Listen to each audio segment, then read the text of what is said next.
relentless tempos and raw aggression set this outfit apart as Canadian speed metal surged through the mid-1980s.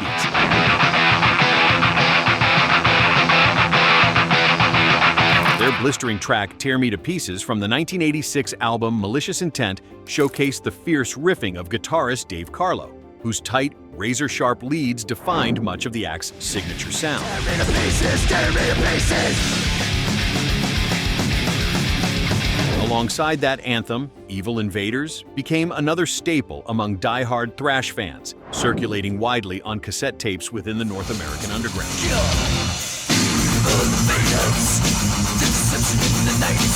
The group's third studio full-length was released on Viper Records, marking a turning point that saw drummer Mike Embro locking in tightly with bassist Mike Campagnolo for a relentless, pounding rhythm section.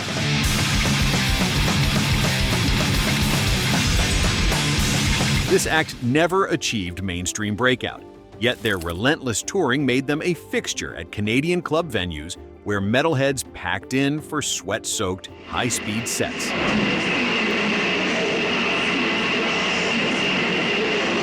The band's tough DIY production style and in-your-face delivery helped forge an identity during an era when thrash was pushing sonic boundaries everywhere.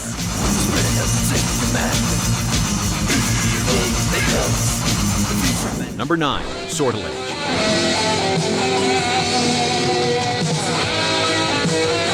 French lyrics and melodic aggression stood out when this group released their signature Larme d'Héros in the mid-1980s.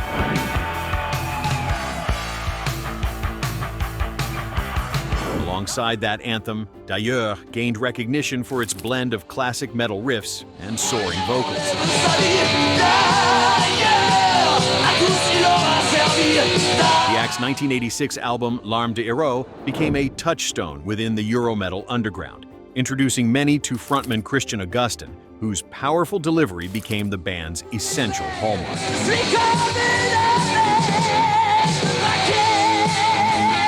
Originating from Paris, this outfit crafted a dramatic sound that channeled the spirit of new wave of British heavy metal influences while giving the French language newfound heft in a scene dominated by English acts.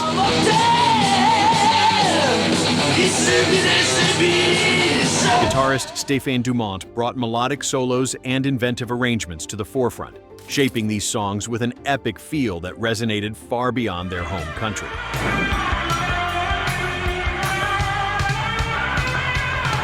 For a brief moment, their discs were prized scores in independent record shops favored by continental metalheads seeking something rare.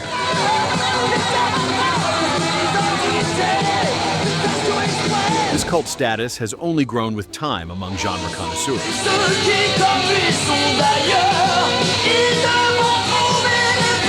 Number 8. Heir Apparent.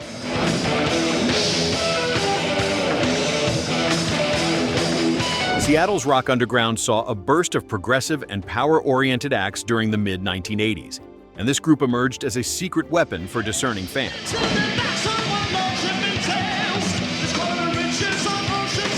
Their 1986 debut, Graceful Inheritance, delivered the anthemic Another Candle.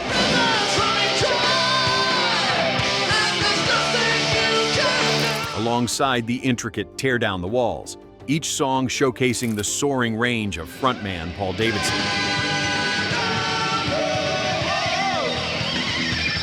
Guitarist Terry Gorel crafted melodic yet aggressive leads that gave the outfit their signature edge, most notably on the title track, where his precise solos captured the attention of European metal fanzines, even as larger US labels overlooked them.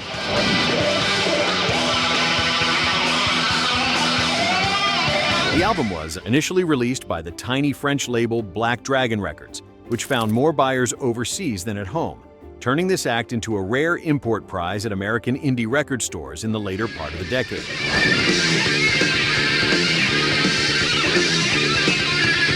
While their influence lived quietly among genre devotees, their technical blend of prog ambition and power metal hooks remains a cult fascination for collectors and musicians alike.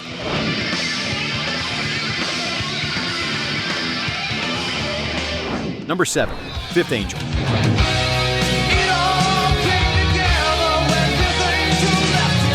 Guitarist James Bird unleashed soaring leads that elevated this Seattle-based group's melodic power metal sound above many of their peers.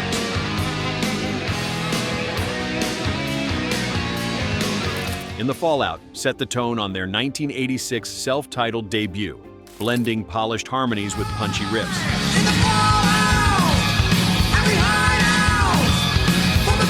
Another signature track, Call Out the Warning, showcased Ted Pilot's versatile vocals, often compared to arena rock's greats.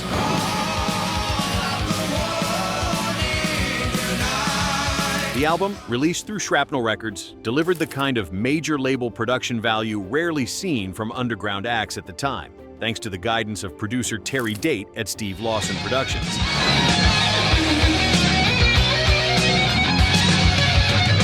Though the LP never cracked mainstream rotation, it developed a cult following among fans who scoured independent record shops for hidden metal gems.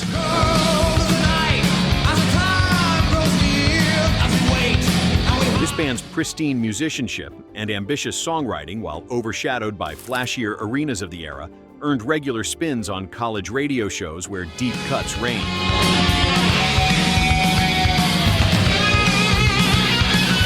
Those who discovered this act back then still champion the debut's anthemic choruses and intricate guitar work.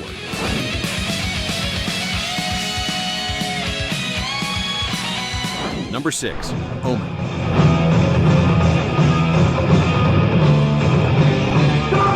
Emerging from the bustling Los Angeles metal scene, this group delivered driving riffs and soaring vocals that cut through the noise of the mid-1980s.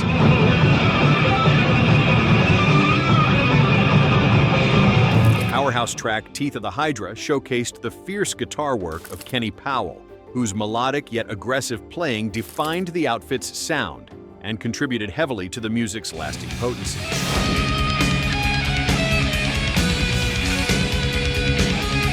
Frontman J.D. Kimball brought a distinctive raw edge to the vocals, also lending a haunting atmosphere to Holy Martyr, another fan favorite from their discography.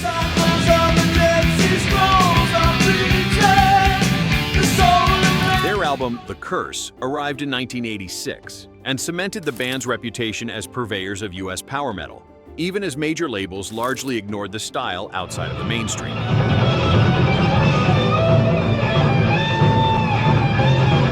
Notably, The Curse was released on Metal Blade Records, a label known for supporting the underground heavy scene when radio airplay was hard to come by.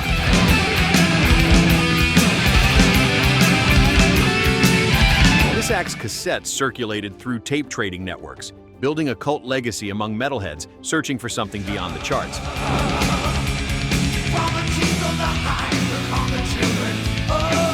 We're halfway through, and the bands from 1986 are stirring up deep-cut memories.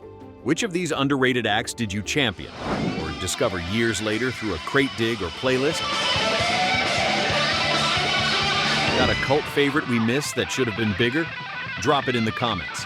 We'd love to hear the names that never left your rotation. Number 5. Chastain.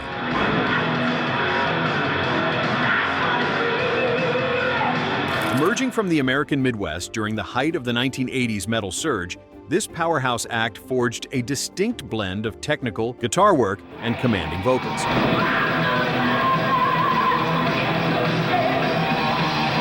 The track Ruler of the Wasteland captured the sharp, melodic aggression that defined their sound.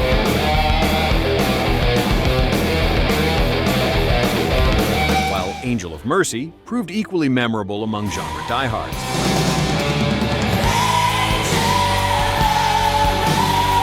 In 1986, their signature lineup coalesced around the charismatic frontwoman Leather Leone, whose soaring range gave the group an edge few peers could match.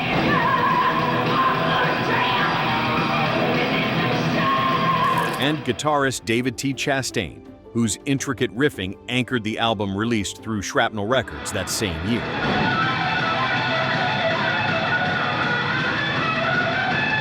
The record quickly became a cult item in the heavy and power metal underground, overshadowed only by mainstream acts dominating radio.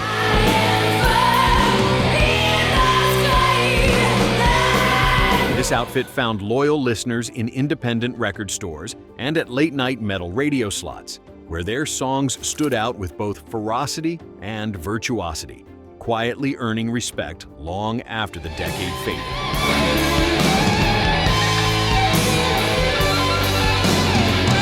Number 4. Helstar.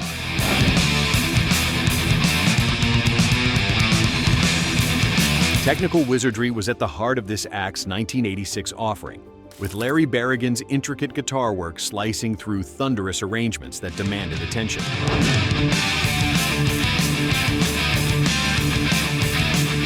Remnants of War set the tone for the album, showcasing both speed and complexity alongside James Rivera's soaring vocals, a combination that set the group apart from typical US metal contemporaries. Oh, now where can we run? What more can you do? Another highlight, Suicidal Nightmare, demonstrated the band's ability to mix aggression with melodic flair, drawing in listeners who craved more than straight-ahead riffing.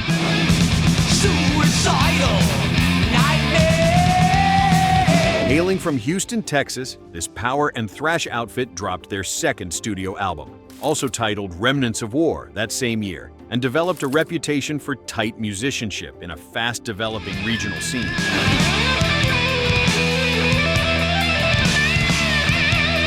Word of this band often spread via independent record stores, where their cassettes tempted deep-digging fans in the metal aisle.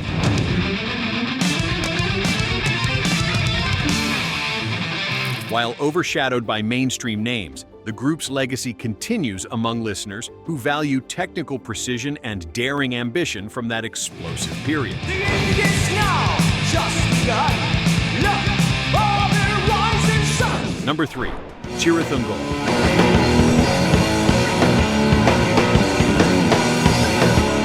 Few outfits captured the brooding side of American metal in the mid-1980s, quite like this Ventura-based group. Sons of the gods in their hands, legions of hell before. Their thunderous 1986 album, One Foot in Hell, is anchored by Nadsakor, a track that unleashed frontman Tim Baker's anguished vocals, and guitarist Jerry Fogel's distinctly melodic solos.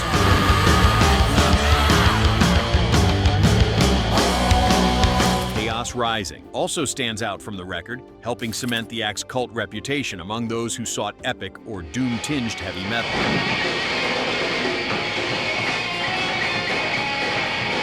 Despite fiercely original songwriting and atmospheric storytelling, this band remained outside mainstream circles, never flirting with the radio-friendly trends of the day.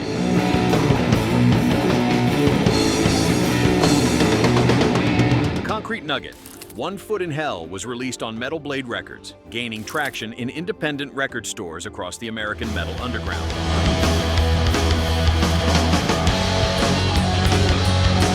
Their records became prized discoveries for cassette trading enthusiasts who craved something darker than glam or thrash.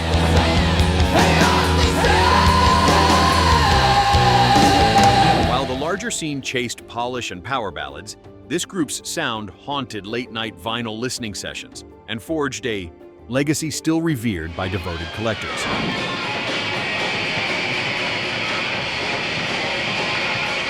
Number 2. Manilla Road.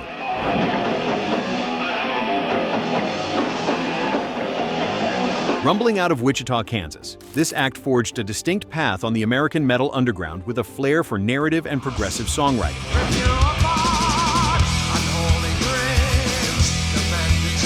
The 1986 LP containing The Deluge became a cornerstone in epic metal, with lead guitarist and vocalist Mark Shelton laying down labyrinthine riffs and mythic lyrics that drew listeners in.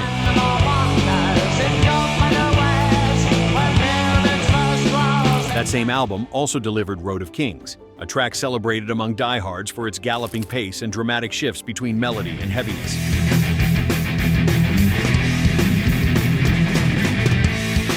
Notably, The Deluge was released on Black Dragon Records, a label known for supporting ambitious metal that often flew under the mainstream radar.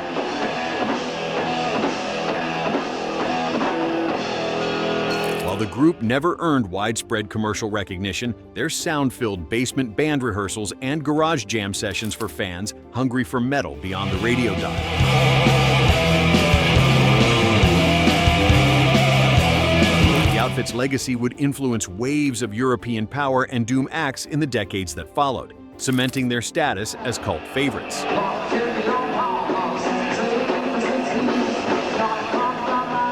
Number 1. Crimson Glory.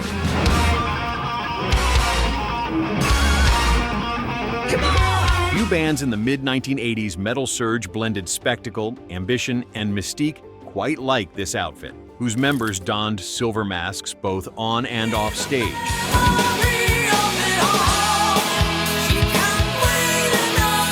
Their self-titled debut from 1986 introduced Valhalla to power metal audiences.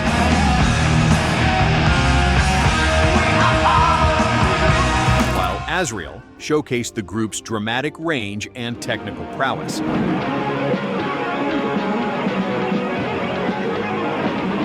Originating from Sarasota, Florida, the act quickly became known for soaring vocals courtesy of frontman Midnight, whose theatrical delivery elevated tracks that might have sounded rote in less capable hands.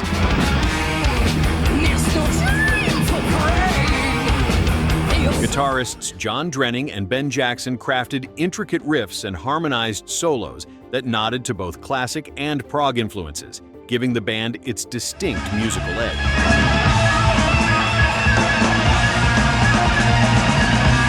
Despite only modest commercial returns, the album gained critical cult status, praised by underground fanzines and metal magazines of the period.